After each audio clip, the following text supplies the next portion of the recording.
In today's video, I'm going to teach you how to group elements in Adobe Express. Grouping is a simple technique that lets you move and resize multiple items as if they're a single object, which keeps your layout consistent and saves time when you're designing. This is perfect for things like a logo made of text and shapes, a set of icons, or any cluster of elements you want to keep aligned. Start by selecting the elements you want to group. Hold the Shift key on your keyboard and click each element one by one. You can mix and match different types, like text, photos, and shapes. You'll know an element is selected when you see its bounding box or handles appear. If you accidentally click the wrong item, just Shift-click it again to deselect. Take a moment to zoom in if needed, so you're precise and avoid selecting the background or other nearby items. The order you select them doesn't matter, and you can always add or remove items from the selection as you go. With your elements selected, right-click on any one of them and choose Group from the menu that appears.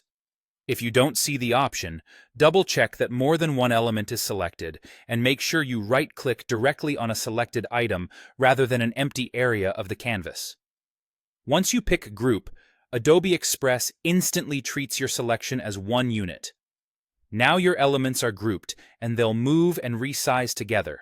Click and drag anywhere on the group to reposition it while keeping everything aligned. Use the handles around the group's bounding box to resize.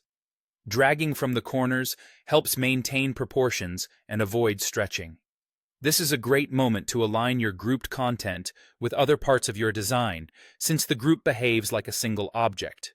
You can rotate the group, duplicate it, or apply consistent spacing without disturbing the individual alignment inside the group. If you need to make changes to a single item within the group, you can ungroup at any time. Right-click on the group and select Ungroup.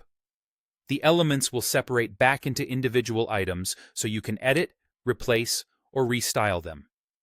When you're done, you can repeat the same process to group them again, keeping your workflow flexible and tidy. That's it. By selecting with Shift-click, grouping with a right-click, and ungrouping just as easily, you can keep your designs organized and your edits efficient in Adobe Express.